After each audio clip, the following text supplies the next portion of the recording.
إن الحمد لله نحمده ونستعينه ونستغفره ونعوذ بالله من شرور أنفسنا ومن سيئات أعمالنا من يهده الله فلا مضل له ومن يضلل فلا هادي له وأشهد أن لا إله إلا الله وحده لا شريك له وأشهد أن محمدا عبده ورسوله يا أيها الذين آمنوا اتقوا الله حق تقاته ولا تموتن إلا وأنتم مسلمون يا أيها الناس اتقوا ربكم الذي خلقكم من نفس واحدة وخلق منها زوجها وبث منهما رجالا كثيرا ونساء واتقوا الله الذي تساءلون به والأرحام إن الله كان عليكم رقيبا يا أيها الذين آمنوا اتقوا الله وقولوا قولا سديدا يصلح لكم أعمالكم ويغفر لكم ذنوبكم ومن يطع الله ورسوله فقد فاز فوزا عظيما رب اشرح لي صدري ويسر لي أمري واحلل عقدة من لساني يفقه قولي أما بعد. Me të vërtetë lavdërime dhe falënderimet I takojnë vetëm Allahut. Ata e falenderojmë dhe vetëm prej Tij ndihmë dhe falje kërkojmë. Kërkojmë mbrojtjen e Allahut prej gabimeve tona dhe prej punëve të këqija tona. Atë që Allahu e udhëzon nuk ka kush e humb, dhe atë që e humb nuk ka kush e udhëzon.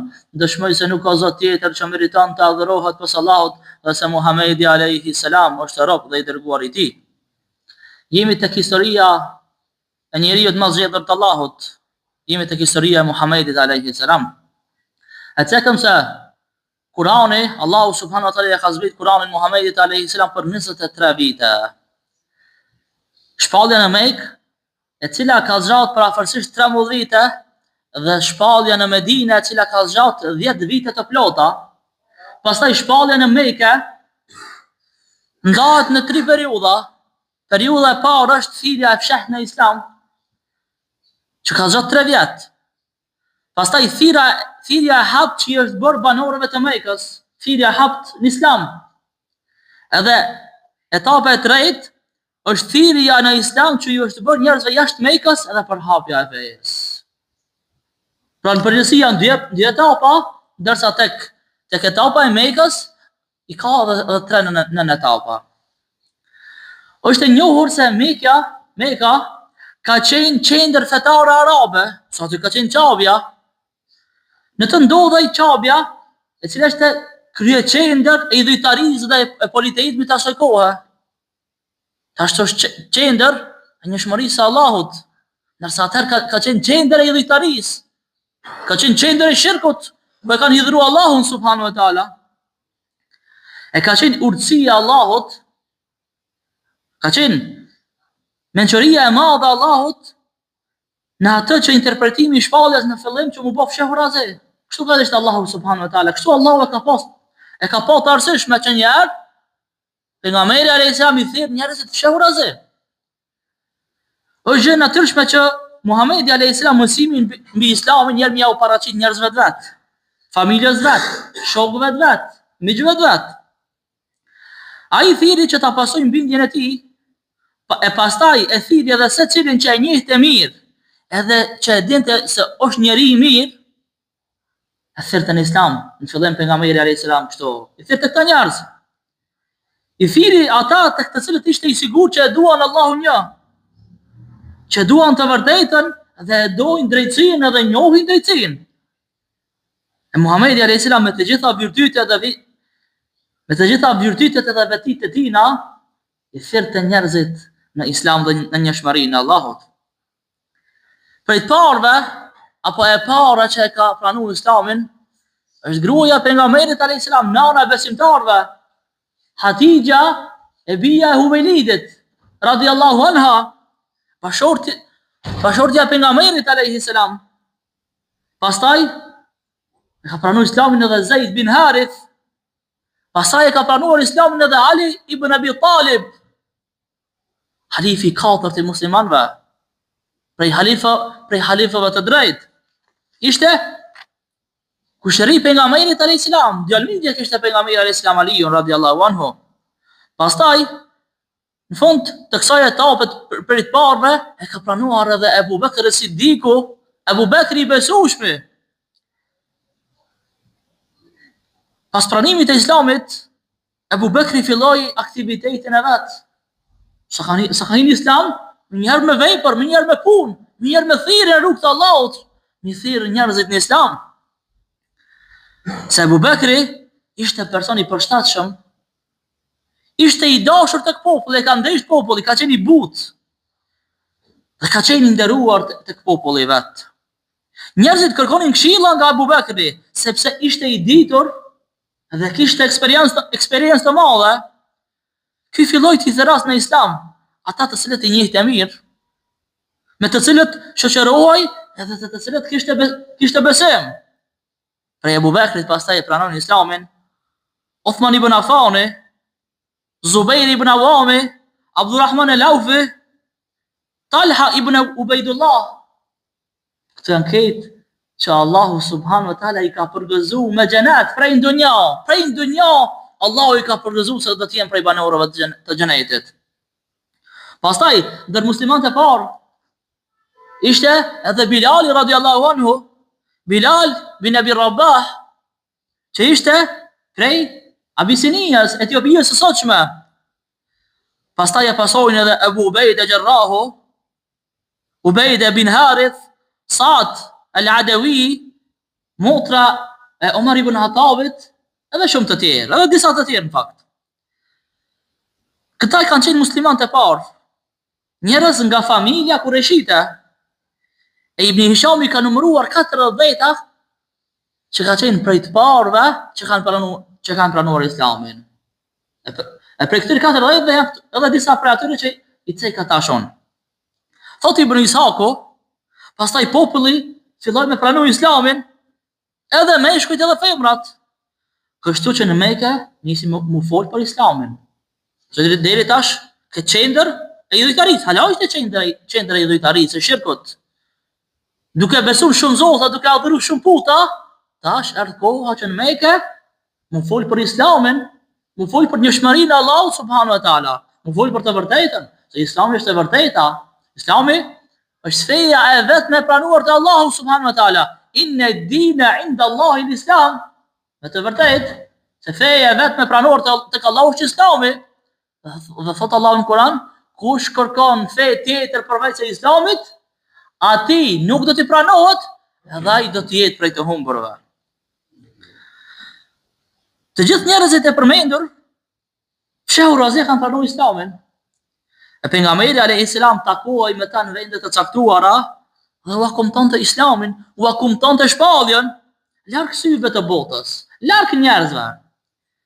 Misioni i tij ka qenë misioni i thirrjes së fshehtë individuale në Islam. Në etapën e parë s'ka dalë në publik dhe ju njerëz pranojnë Islamin, jo. I ka marrë personat individualisht. Një ka një i ka thirrë fejnë Allahu subhanahu wa taala.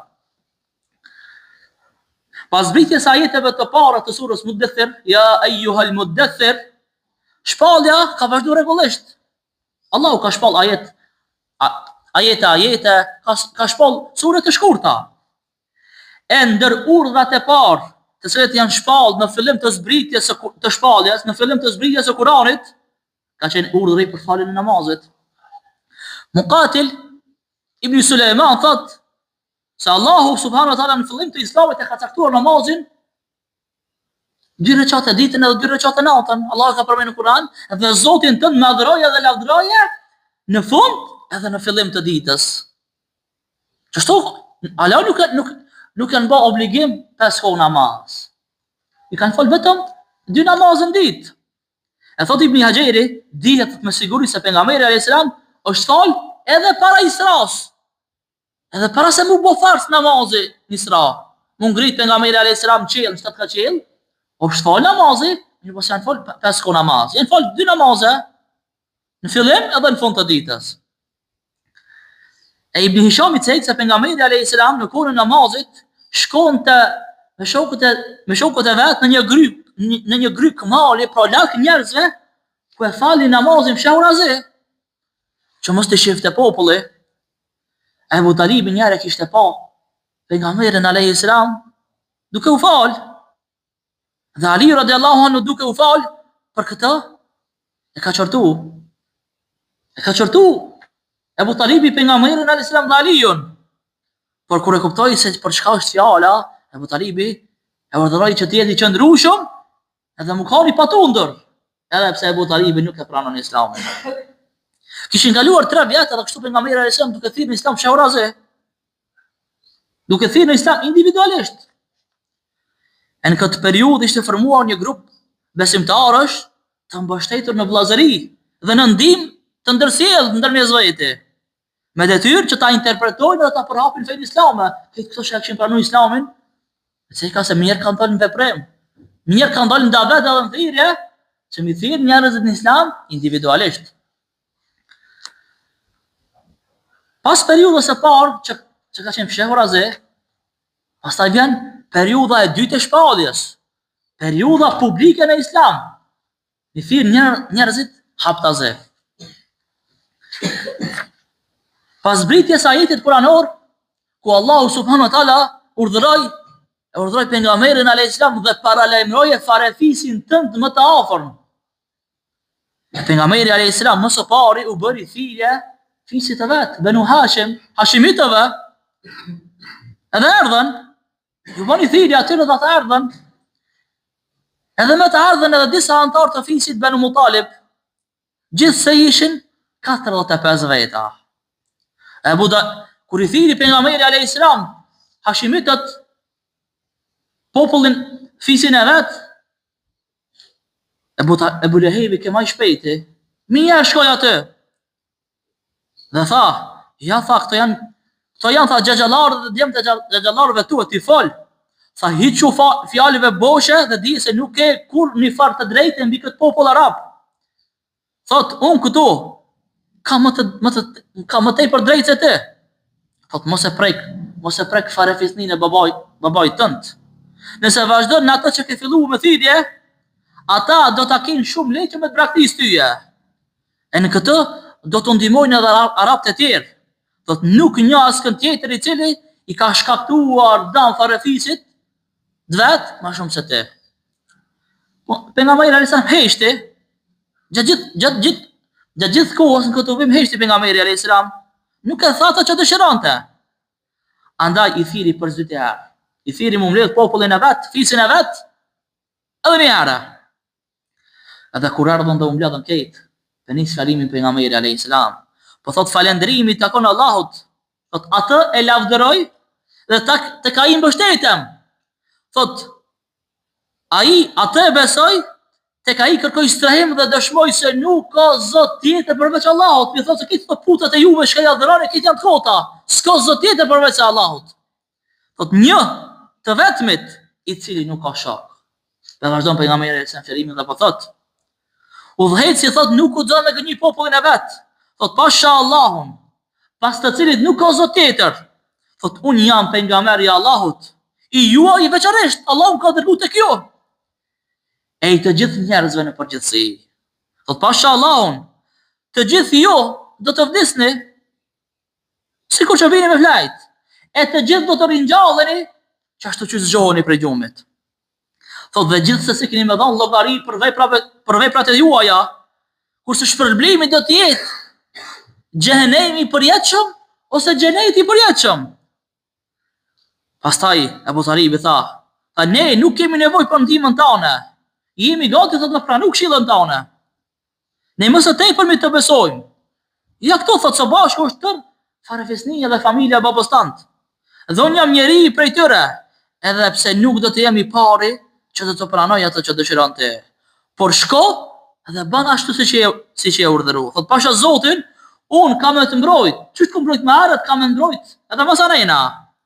Vetëm se unë thot nuk jam gati me braktis fejnë e Abdul Mutalibit. Thot unë kam të prapë imë në ty kam të mbrojt. Ebu Lehebi thoti, kjo pasha Zotin është turp. Pengojeni derisa nuk e kanë penguar të tjerët. E pi thot Ebu Talibi, thot pasha Zotin, do ta mbrojmë sa të jemi gjallë. Kina me mbrojt Muhamedin. Dhe kur u shpall ajeti kuranor që e ceka, dhe paralajmëroje farefisin tënd më të afërm, pejgamberi alayhis salam hypi në safa dhe filloi me thirr njerëzit, filloi të thërriste. o pasardhësit e Fihrit, o pasardhësit e Adit, o Kurejshit, dhe kështu me radhë, derisa ata tubuan. E disa nuk mundën ju përgjigj thirrjes së tina. Atëherë erdhi Ebu Lehebi, erdhën edhe Kurejshitët e pejgamberit alayhis salam tha: "Çka mendoni po t'ju thosha se në Lugin gjendet kalorësia që është duke ju sulmu juve?" Thot, ju pasoj përgjigj na të besojnë aty se ti je i besueshëm dhe i biri i besueshmit. Ti asnjëherë nuk na ke gënjë neve. Atëherë thot, dijeni se unë jam i dërguar i Allahut. Unë jam i dërguar i Allahut, që Allahu më ka dërguar mua m'ja u tërheq vërejtjen juve. M'ja u tërheq vërejtjen në vuajtjet e rënda dhe ndëshkimit që ju pret juve.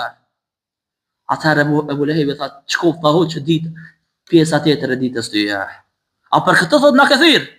Atëherë Allahu subhanahu wa taala shpalli, tabbat yada abi lahab wa tab. Thot le të shkatërohet Ebu Lehebi. Në sahoni besueshëm pejgamberi alayhis salam. I thot më ju thon, ju treguan e tash se në Lugin gjendet ushtri, kalorësi, me na sulmu neve. Thot am besoni mu? Thot po të besojna se ti i besueshëm. A më kur thot se unë jam i dërguar i Allahut, nuk i besojnë. Se s'janë gjendje me lan fejnë e baballarëve, fejnë e gjyshërve, s'janë gjendje me lan shirkun ndaj Allahut subhanahu wa taala. Allah e ka cek, ti hap tazi prediko ata që të është urdhruar dhe shmang ju idhujtarve. Kështu ka qenë urdhri Allahut subhanahu wa taala. Andaj pejgamberi alayhis salam u drejtua kundër bestytnive, kundër idhujtarve dhe pavlerësive të tyre, të pavërtetave të tyre, ju kundërhyi pejgamberi alayhis salam. Duke thonë të vërtetën për idhujt edhe për pavlefshmërinë e tyre, për idhujt dhe kotësinë e tyre. Nisi pejgamberi alayhis salam me thirr ata në Islam. Nisi duke ju argumentuar me argumente logjike dhe duke i thënë se këto janë idhuj, këto janë puta që s'mund mi bë dobi vetes, e lejmë juve. Hiç e ma hiç. U ngritën me kaset, sepse e kuptuan domethënien e fjalës iman, domethënien e fjalës besim. E besimi i cili mohon çfarë do hyjnie tjetër pas Allahut. Ky është besimi i vërtet. Të besuarit në shpallje dhe në ditën e gjykimit është bindje e plot dhe dorëzimi i plot kur njeriu më nuk është zotruesi i vetvetes e as i pasurisë së tina, sepse kjo i takon Allahut subhanahu wa taala. Çka ka qi dhe çka ka tokë dhe çka ka në mes tyre, kjo është pasuria e Allahut subhanahu wa taala. Kjo e gjitha është në pushtetin e Allahut subhanahu wa taala. Pasi që nuk patën kur i farë zgjedhje, pasi nuk s'mundën me bind Muhamedit alayhis salam mu largu prej kësaj rruge, ata nuk gjetën zgjedhje më të mirë se sa me shku të xhaxhai Muhamedit alayhis salam te Abu Talibi, ata të kërkojnë nga Abu Talibi që me pengu nipin e tina edhe mos me bë këta çka është duke bërë. Mos me thirr njerëzit në Islam, mos me kundërshtu fejnë e gjyshërve. Thot Ibn Ishaku, thot një grup kurejshit është të dalluar, vajtën tek Abu Talibi dhe i thanë: "O Abu Talib, nipit është duke i shah zotat ton, është duke turpëru besimin ton, është duke i rënu ëndrat tona, e është duke i përqesh zotat ton. Andaj pengoja ata ose largon nga rruga jonë që ta pengojnë ana." Pra ta ndalin bashkërisht thot. Abu Talib njëri qetësoi me fjalë të mira, edhe me një përgjigje të njerëzishme. Ata u kthyn në shtëpitë e tyre. Derisa pejgamberi alayhis salam vazhdoi në interpretimin e fjalës së Allahut, vazhdoi në thirrje dhe ndavet duke i thirrë njerëzit. Pastaj në ditët vijuse kur Kurejshitët e menduan një plan tjetër, s'mujnë me nal. Shkon te Abu Talibi edhe ai nuk i ngoj. Tash kishin kaluar disa muaj që Muhamedi alayhis salam ishte duke interpretuar një fe të re. Jo fejnë e Mekasve. E ishte duke u afruar dhe koha haxhit. Shumë arab kishin me ardhur në Mekë. Andaj ishte nevojshme që tu shpjegohesh sjellja e pejgamberit alayhis salam, që njerëzit që kur vinin në haxh në Mekë, të mos ta merrnin seriozisht thirrjen dhe fjalët e pejgamberit alayhis salam. Ato Njerëzit u mlodhën mu konsultute, mu gira ibn Shobe, se çka kena me botash. Po duhet mu kanë të një mendimi. Dhe të kemi qëndrim unanim, dhe të mos binen kundërshtim me njëri tjetrin, e me demontu njëri tjetrin, që është u marrë vesh këto se çka kanë me bë me pejgamberin. Kur të vinë haxhit në Kabe në Mekë, u mbledh krejt njerëzit, edhe mu pajtu për disa fjalë, edhe mi ia thon krejt njerëzve fjalët e njëjta, se pejgamberi sallallahu alaihi wasallam është i keq, është gënjeshtar, është ranacak. Tash do ta cekim se çka kanë biseduar dhe si janë marrë vesh. Ata thonë na tregoti se çka më bë. Ai u përgjigj, jo, thonë jo. Se çka do të veproj. U çu, ata thanë, kena më thonë se Muhamedi është magjistar. Ata thonë, jo, pa pashallahu. Tha ai nuk është magjistar, ne i njohim magjistart. I dina cilësitë e tyre, e dina se çka janë dhe çka bojnë. Ai nuk llomotit si magjistar. As që rimon fjalimin në fjalimet e tina. Atëherë ndron. Tha, s'pëthojna që o magjistar. Kena më thonë së është i çmendur. E thot, po qodë njani po thot ne kina po çmendurit. E dina se janë të çmendurit, po ky nuk është prej tyre. Ky nuk është i sëmur shpirtërisht, as me nerva të çrregulluara. Ata thanë, u kry pelami këta. Hajde thot po thojna se ky është poet. Qështu ki i thur fjalë të mirë, i ndajsh fjalë të mirë, i thur vargje të mirë, thojna që është poet. Në atë kohë ka qenë poezia shumë njohur të arabt. Jo, thot, na i dina poezit, i dina rimat e poezive, por fjalët e tina nuk janë poezi. Pastaj, pelojna këta, as kjo s'po bëhet. Po thojnë, hajde, po thojnë se kjo është poet. Po thojnë se kjo është poet, po qodë nani, po thot, na dina çka është poezia melankolike, dëfryse. E dina, po thot, kjo nuk është prej tëre. Ata thanë, po çka me thonë pra? Tha, çka me thonë mo pra? Këta s'pedoni, këtë fjallën tjetër s'pedoni. Fjallën tjetër s'pedoni, tha, çka me botash? Velidi u përgjesh, ta pasha zotin, tha. Fjalët e tij posedojnë bukuri.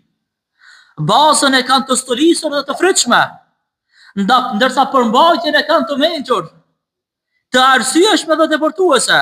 Jo thot nuk mund të thoni asnjë mendim për të e të jetë në formën e duhur. I thot çka thoni për ta? Nuk mund të më kanë ai. Çdo shpifje që mundoni m'ia bë Muhamedit alayhi salam, s'mund të më kanë, se ai nuk është ashtu. Thot nga e tëra ajo që thot, thot më së miri është thoni se ai është magjistar. Se është sihirbas.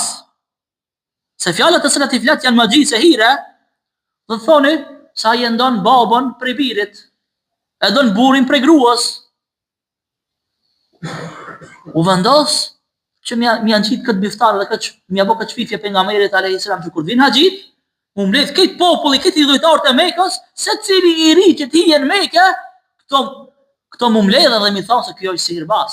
Kjo e don babën prej birit, e don burin prej gruas, i don vllaznit, i don motrat. U morën vesh. Edhe u mbledhën krejt njerëzit kur erdhën haxhit. Secili kishte zonë kanë i cep, që mos me mujt me hi një njeri në Mekë, e këto mos me shku edhe mi tregu për Muhamedin alayhis salam, se ky ishte magjistar, se ky ishte poet, se ky ishte që i ndante familjarët, i ndante njerëzit në mes veti. Pasi që këshilli konsultativ u pajtua me vendimin përfundimtar, ju përveshën punës. Në këtë plan mos së tepër mi ka kontribuar Abu Lehebi. Pejgamberi Resulullah alayhis salam i vizitonte njerëzit në shtëpitë e tyre dhe në tregje, dhe i thërristen fejnë Allahut. Kurse Abu Lehebi shkonte pas tina dhe këthte, mos ju përgjigjet një fejnë sërtina, se kjo është renegat. Ky ka dal prej fejës tonë, dhe kjo është gënjeshtari i madh. E kur e shetet, kur e pansa edhe ky plan si ishte duke i hec. Kur e pansa edhe këtë plan s'po mujnë me realizua, atëherë filluan mënyra tjera, filluan të mendojnë për mënyrën e shuarjes së veprimtarisë së pejgamberit alayhis salam, e me këtë qëllim që banën dhe i menduan disa metoda. E para ishte ironia, tallja, shpotia dhe përgënjeshtrimi ndaj pejgamberit alayhis salam dhe ndaj muslimanëve. S'patën më shka me ba. Shka me ba tash? Kina me ba i gara me musliman, kina mu tallë me ta. Kina me ironizu me ta. Për këta Allahu thot, ata than, o ti që të shpall Kurani, ti me të vërtet i marr. Ti than pejgamberit alayhis salam, ti i çmendur.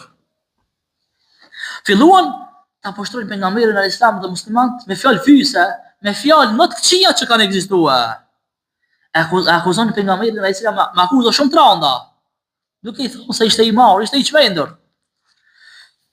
Shpifni për pejgamberin alayhis salam se ishte magjistar, se ju bënte magji njerëzve. Ata e pritnin dhe e përthirnin me shikime dashakitse, me budallallëqe edhe me gjeste tërbuese. S'ka se të keq pa i bo pejgamberit alayhis salam dhe muslimanëve. Tjetra është shtrembërimi i mësimeve të Resulullah alayhis salam. Shtrembërimi i mësimeve të pejgamberit alayhis salam. Shkaktimi i dyshimit. Propagandimi i agitacioneve të rrejshme për hap fjalëve të pabaza. Ta shka me ba mishti njerëzit në dyshim. Mishti njerëzit në dyshim se qysh me mërë një fejnë e Muhammedit alayhis salam. Kjo është gënjeshtar, kjo është rëndës. Mishti njerëzit në dyshim. S'mujtën me largu prej të vërtetës, ta shka me ba mishti në dyshim. E kundërshtonin Kur'anin me trillimet e popujve të lashtë, që me këto t'i zbavisin njerëzit për t'i larguar nga mësimi i Kur'anit. Pastaj, e katërta është kërkesa e kurajshitëve për me gjetë tash një mesatare të përbashkët mes mësimit para islamik dhe ati islamik. Dhe çka i thonë pejgamberit alayhis salam? Po thajë pi bashkojnë fejt. Na e besojnë fejn tonë, ti besoj e fejn tonë. Pastaj Allahu subhanahu wa taala e zbriti surën Kafirun, kul ja ejuhal kafirun, o ju mosbesimtar. O ju mosbesimtar. Unë nuk e adhëroj ata që ju adhëroni dhe ju nuk e adhëroni ata që unë adhëroj. Edhe në fund çka thot? E kum dinu kum waledin. Thot ju e keni fen tuaj, unë e kam fen time. S'ka bashkim të fejve. Tash disa vende muslimane thurin plane edhe kanë nxjerr ideologji për bashkimin e fejve. Madje kanë bërë xhami, fakta jo s'është xhami, kanë bërë tempull apo vend që të tëra fejt, edhe krishterët, edhe muslimanët, edhe jahudit, me adhuru Allahun subhanahu wa taala. Ndërsa kjo është në kundërshtim me Islamin. Kjo është në kundërshtim me mësimet e pejgamberit alayhis salam. Shëthirin feja abrahamike, feja Ibrahimit alayhis salam. Ibrahimi alayhis salam, na kena fol për Ibrahimin alayhis salam. Kana hanifan musliman, ka qenë musliman i pastërt. Ibrahimi alayhis salam ka qenë musliman, sikurse të gjithë pejgamberët, prej te i pari deri te i fundi, e kanë njësu Allahun subhanahu wa taala në adhurim, si kanë bërë shirkatina. Ndërsa tash njerëzit nxjerrin sende të ndryshme që janë kundërshtim me Islamin, që janë kundërshtim me traditën e pastërt islame. Dhe këta disa prej muslimanëve e kanë përqafuar, edhe e kanë pranuar si diçka normale. Ndërsa kjo është në kundërshtim me fenë. Kjo është pjesa e sotshme rreth historisë së pejgamberit alayhis salam. Alus Allahu në madhruar që më na mundsu me kuptu të vërtetën si të vërtetë dhe me pasu atë, me kuptu të pavërtetën si të pavërtetë dhe më largu prej saj. Alus Allahu që më na shtu dijen e dobishme, dijen e hajrit. Alus Allahu në madhruar më na dhon sinqeritet në fjalë dhe në vepra. Alus Allahu në madhruar që më na bë prej banorëve të xhenetit Firdaus, më na mbrojt prej zjarmit të xhenemit. Alus Allahu në madhruar më na pranu veprat e tona, namazin, agjerimin, leximin e Kuranit, istighfarin, dhikrin dhe çdo vepër të mirë. Zoti ju shpërblet për dëgjimin. Assalamu alaikum wa rahmatullahi wa barakatuh.